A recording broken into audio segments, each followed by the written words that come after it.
शांति। आज 11 मई 2022 दिन बुधवार की साकार मुरली। आइए अब सुनते हैं मीठे बाप दादा के मधुर महावाक्यों को। मीठे बच्चे, तुम ही बहुत काल से बिछड़े हुए हो। तुमने ही पूरे 84 जन्मों का पाठ बजाया। अब तुम्हें दुख के बंधन से सुख के संबंध में जाना है, तो अपार खुशी में रहो। प्रश्न: अपार खुशी किन बच्चों को सदा रह सकती है? उत्तर: जिन्हें निश्चय है कि बाबा हमें विश्व का मालिक बनाने आया है। हमारा सच्चा बाबा वही गीता का सच्चा ज्ञान सुनाने आया है। हम आत्मा अब ईश्वर की गोद में बैठे हैं। हम आत्मा इस शरीर सहित बाप की बनी हुई हूँ। बाबा हमें भक्ति का फल अर्थात सद्गति देने आया है। बाबा ने हमें त्रिकालदर्शी बनाया है। भगवान ने हमें माँ बनकर एडॉप्ट किया है। हम गॉडली स्टूडेंट हैं। जो इस स्मृति व निश्चय में रहते, उन्हें अपार खुशी रहती है। ओम शांति। बच्चों को निश्चय है कि हम आत्मा हैं। बाबा भगवान हमको पढ़ा रहा है, तो बच्चों को बहुत खुशी होनी चाहिए। सम्मुख आने से आत्मा समझती है कि बाबा आया हुआ है सबकी सद्गति करने। सर्व के सद्गति दाता, जीवन मुक्ति दाता वही है। बच्चे जानते हैं माया घड़ी घड़ी भुला देती है, परंतु यह तो समझते हैं ना, हम बाबा के सम्मुख बैठे हैं। निराकार बाबा इस रथ पर सवार है। जैसे मुसलमान लोग पटका घोड़े पर रखते हैं, कहेंगे इस घोड़े पर मोहम्मद की सवारी थी, निशानी रख देते हैं। यहाँ तो है निराकार बाबा की प्रवेशता। बच्चों को बहुत खुशी होनी चाहिए। स्वर्ग का मालिक बनाने वाला बाबा व विश्व का मालिक बनाने वाला बाबा आ गया है। बाबा है गीता का सच्चा भगवान। आत्मा की बुद्धि बाप की तरफ चली जाती है। यह है आत्माओं का लव बाप के साथ। यह खुशी किन्हों को चढ़ती है? जो बहुत काल से अलग हुए हैं। बाबा खुद भी कहते हैं, मैंने तुमको सुख के संबंध में भेजा था, अब दुख के बंधन में हो। तुम अभी समझते हो सब तो 84 जन्म नहीं लेते। 84 लाख का चक्र तो कोई की बुद्धि में बैठ ना सके। बाबा ने 84 का चक्र बिल्कुल ठीक बताया है। बाबा के बच्चे 84 जन्म लेते रहते हैं। अभी तो तुम जानते हो, हम आत्मा इन ऑर्गन्स द्वारा सुनते हैं। बाबा इस मुख द्वारा सुना रहे हैं। खुद कहते हैं, मुझे इन ऑर्गन्स का आधार लेना पड़ता है। इनका नाम ब्रह्मा रखना पड़े। प्रजापिता ब्रह्मा तो मनुष्य चाहिए ना। सूक्ष्म वतन में थोड़े ही कहेंगे प्रजापिता ब्रह्मा। स्थूल वतन में आकर कहते हैं, मैं इस ब्रह्मा तन में प्रवेश कर तुमको एडॉप्ट करता हूँ। तुम जानते हो हम आत्माएं ईश्वर की गोद में जाती हैं। शरीर बिगर तो गोद हो ना सके। आत्मा कहती है, मैं शरीर द्वारा उनकी बनती हूँ। यह शरीर उसने लोन लिया है। यह जीव अर्थात शरीर उनका नहीं है। परमात्मा ने इनमें प्रवेश किया है। तुम आत्मा भी शरीर में प्रवेश हुई हो ना। यह बाबा भी कहते हैं, मैं भी इसमें हूँ। कभी बच्चा बन जाता हूँ, कभी माँ भी बन जाता हूँ। जादूगर है ना। कई फिर इस खेल पाल को जादूगरी समझते हैं। दुनिया में झूठी रिद्धि सिद्धि का काम बहुत चलता है। कृष्ण भी बन जाते हैं। जिनका भाव कृष्ण में होगा तो उनको झट कृष्ण दिखाई पड़ेगा। उनको मान लेंगे, फिर उनके फॉलोअर्स भी बन जाएंगे। यहाँ तो सारी ज्ञान की बात है। पहले यह पक्का निश्चय चाहिए कि मैं आत्मा हूँ, और बाबा तो कहते हैं मैं तुम्हारा बाप हूँ। तुम बच्चों को त्रिकालदर्शी बनाता हूँ, ऐसी नॉलेज कोई दे ना सके। भक्ति मार्ग का जब अंत होता है तब बाप को आना पड़ता है। भल बहुतों को शिव के लिंग का अखंड ज्योति स्वरूप का साक्षात्कार होता है। जैसी जिसकी भावना होती है तो वह मैं पूरी करता हूँ, परंतु मेरे से कोई मिलता ही नहीं, मेरे को तो पहचानते ही नहीं हैं। अभी तो तुम समझते हो बाबा भी बिंदी है, हम भी बिंदी हैं। हमारी आत्मा में यह नॉलेज है, तुम्हारी आत्मा में भी नॉलेज है। यह किसी को मालूम नहीं है कि हम आत्मा परम धाम में रहने वाली हैं। जब तुम बाबा के सामने आकर बैठ जाते हो तो रोमांच खड़े हो जाते हैं। ओहो, शिव बाबा जो ज्ञान का सागर है वह इसमें बैठ हमको पढ़ाते हैं। बाकी कृष्ण व गोपियों की तो बात ही नहीं है, ना यहाँ ना सतयुग में होंगे। वहां तो हर एक प्रिंस अपने महलों में रहते हैं। इन सब बातों को वही समझेंगे जो आकर बाप से वर्षा लेंगे। तो यह खुशी भी अंदर रहनी चाहिए। कहते भी हैं तुम माता पिता, परंतु इसका भी अर्थ नहीं समझते हैं। पिता तो ठीक है, फिर माता किसको कहा जाता है? माता तो जरूर चाहिए। इस माता की कोई माता हो ना सके। यह राज बड़ा समझने का है और बाप को याद करना है। बाप कहते हैं तुम्हारे में भी कोई अवगुण नहीं होना चाहिए। गाते भी हैं मुझ निर्गुण हारे में कोई गुण नहीं। अब बच्चों को गुणवान बनना पड़े। कोई काम नहीं, कोई क्रोध नहीं, देह का अहंकार भी नहीं चाहिए। इस समय तुम यहाँ बैठे हो, जानते हो हम यहाँ हैं, फिर मुरझाइश आदि क्यों आनी चाहिए? परंतु यह परिपक्व अवस्था अंत में ही होगी। गाया भी हुआ है, अतीन्द्रिय सुख पूछना हो तो गोप गोपियों से पूछो।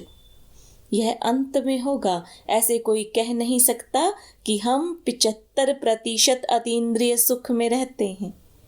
इस समय पापों का बोझा बहुत है।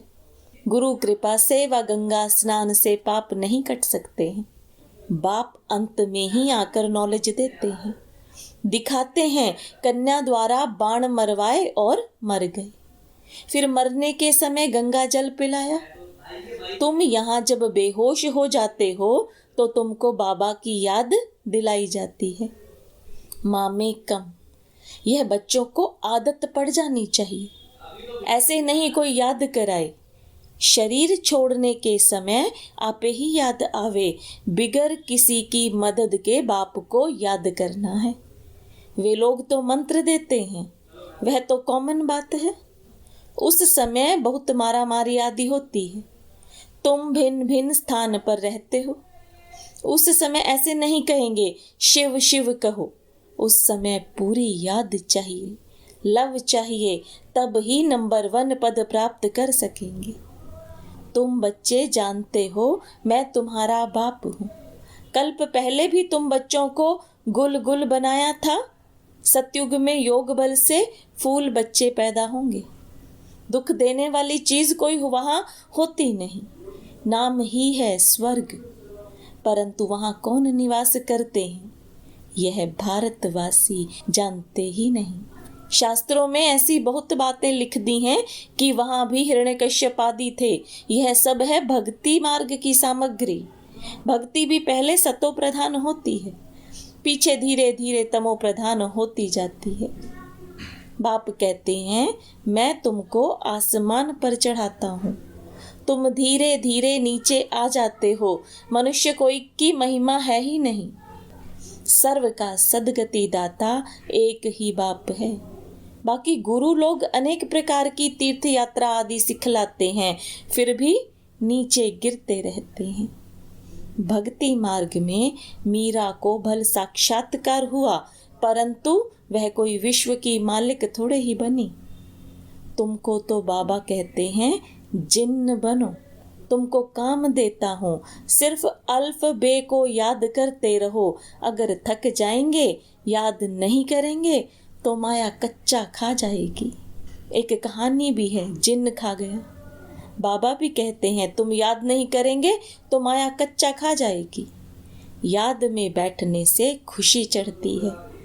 बाबा हमको विश्व का मालिक बनाते हैं। बाबा सामने बैठे हैं। तुम आत्माएं सुनती हो, मीठे लाडले बच्चे, मैं तुमको मुक्ति धाम में ले चलने आया हूँ। भले वापस जाने की कोशिश बहुत करते हैं, परंतु कोई जा नहीं सकते। कलयुग के बाद सतयुग, रात के बाद दिन आना ही है। तुम जानते हो सतयुग में हम ही होंगे। बाबा फिर से हमको राज्य भाग्य देते हैं। खुशी का पारा चढ़ेगा अंत में, जब फाइनल होंगे, विनाश हो जाएगा। तुम साक्षी होकर देखते रहेंगे। खूने नाहक खेल है ना। क्या गुनाह किया है जो मारने लिए बॉम्ब्स आदि बनाए हैं? मरेंगे तो सही। वह भी समझते हैं हमको कोई प्रेर रहे हैं। जो नहीं चाहते भी हम यह बॉम्ब्स आदि बनाते हैं। खर्चा तो बहुत होता है, ड्रामा में नूंद है। इनसे विनाश होना ही है। अनेक धर्म बीच एक धर्म राज्य कर न सके। अब अनेकों धर्मों का विनाश हो, एक धर्म की स्थापना होनी है। तुम जानते हो हम बाबा की श्रीमत पर राज्य स्थापन कर रहे हैं। वह फिर चले जाते हैं मैदान पर ड्रिल आदि सीखने के लिए। समझते हैं मरना और मारना है। यहाँ तो वह बात नहीं। बहुत खुशी रहनी चाहिए कि बाबा आया है। प्राचीन भारत का राजयोग निराकार भगवान ने ही सिखाया था। नाम बदलकर कृष्ण रख दिया है। सन्यासी लोग समझते हैं हमारा ही प्राचीन योग है। तुमको कितना अच्छी रीति समझाते हैं। बच्चे, मुझे पहचानते हो? मैं तुम्हारा बाप हूँ। मुझे ही पतित पावन ज्ञान का सागर कहते हो। कृष्ण तो पतित दुनिया में आ ना सके। कृष्ण को फिर द्वापर में ले गए हैं। कितनी गलत फहमी है। बिल्कुल तमो प्रधान बन गए हैं। मैं आता ही तब हूँ जब सबको मुक्ति धाम में ले जाना है। तुम जानते हो हम पढ़ रहे हैं। हम गॉडली स्टूडेंट हैं। यह सिमरन करते रहो तो रोमांच खड़े हो जाएंगे। बाबा तुम बच्चों को ज्ञान का गर्भ धारण करा रहे हैं। फिर तुम यह भूल क्यों जाते हो? बच्चा पैदा हुआ और बाबा कहने लग पड़ा। समझ जाते हैं हम वारिस हैं, तो निरंतर दादे को याद करो। बाबा मत देते हैं बच्चे काम महाशत्रु है। इसने तुमको आदि मध्यांत बहुत दुख दिया है। यह है मृत्यु लोक वैशाल्य। राम शिवालय बनाते हैं जिसमें देवी देवता धर्म का राज्य होता है, परंतु उन्होंने कैसे राज्य लिया, कब लिया, यह तुम अब जान गए हो। वह समझते गॉड गॉडेज कभी पुनर्जन्म नहीं लेते हैं। किस एक बड़े को समझ में आ जाए तो आवाज फैल जाएगा। गरीब की तो कोई बात नहीं सुनते। तुम्हारे में भी नंबरवार धारणा वाले हैं। स्कूल एक ही है, टीचर एक ही है, बाकी पढ़ने वाले सब नंबरवार हैं। अच्छा, मीठे मीठे सिकिलद बच्चों प्रति माता पिता बाप दादा का याद प्यार और गुड मॉर्निंग। रूहानी बाप की रूहानी बच्चों को नमस्ते। रूहानी बच्चों की रूहानी बाप दादा को याद प्यार, गुड मॉर्निंग और नमस्ते। धारणा के लिए मुख्य सार। माया के वार से बचने के लिए जिन बन अल्फ और बे को याद करते रहना है। सिर पर जो पापों का बोझा है उसे योग बल से उतारना है। अतीन्द्रिय सुख में रहना है। मुख से सिर्फ शिव शिव नहीं करना है। बाप से सच्चा लव रखना है। कांटों से फूल बनाने की सेवा में तत्पर रहना है। वरदान, निश्चिंत स्थिति द्वारा यथार्थ जजमेंट देने वाले निश्चय बुद्धि विजयी रत्न भव। सदा विजयी बनने का सहज साधन है एक बल एक भरोसा। एक में भरोसा है तो बल मिलता है। निश्चय सदा निश्चिंत बनाता है और जिसकी स्थिति निश्चिंत है वह हर कार्य में सफल होता है, क्योंकि निश्चिंत रहने से बुद्धि जजमेंट यथार्थ करती है। तो यथार्थ निर्णय का आधार है निश्चय बुद्धि, निश्चिंत। सोचने की भी आवश्यकता नहीं, क्योंकि फॉलो फादर करना है, कदम पर कदम रखना है, जो श्रीमत मिलती है उसी प्रमाण चलना है। सिर्फ श्रीमत के कदम पर कदम रखते चलो तो विजयी रत्न बन जाएंगे। स्लोगन: मन में सर्व के प्रति कल्याण की भावना रखना ही विश्व कल्याणकारी बनना है। मातेश्वरी जी के अनमोल महावाक्य। इस संगम समय पर ईश्वरीय नॉलेज जो हमें मिल रही है, क्या यही नॉलेज फिर से सतयुग में मिलेगी?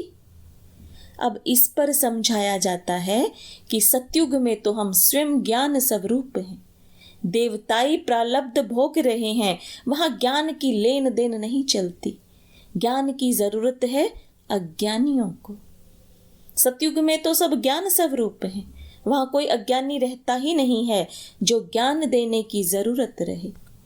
इस समय हम सारे विराट ड्रामा के आदि मध्य अंत को जानते हैं। आदि में हम कौन थे, कहाँ से आए और मध्य में कर्म बंधन में फंसे फिर कैसे गिरे। अंत में हमको कर्म बंधन से अतीत हो कर्मातीत देवता बनना है। अभी जो पुरुषार्थ चल रहा है इसमें हम भविष्य प्रारब्ध सतयुगी देवता बनते हैं।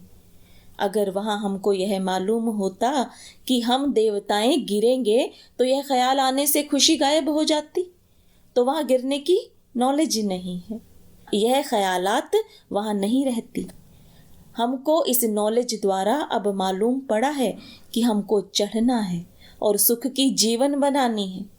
आधा कल्प अपनी प्रारब्ध भोग फिर अपने आप को विस्मृत कर माया के वश होकर गिर जाते हैं। यह चढ़ना और गिरना अनादि बना बनाया खेल है। यह सारी नॉलेज अभी बुद्धि में है, यह सतयुग में नहीं रहती। अच्छा, ओम शांति।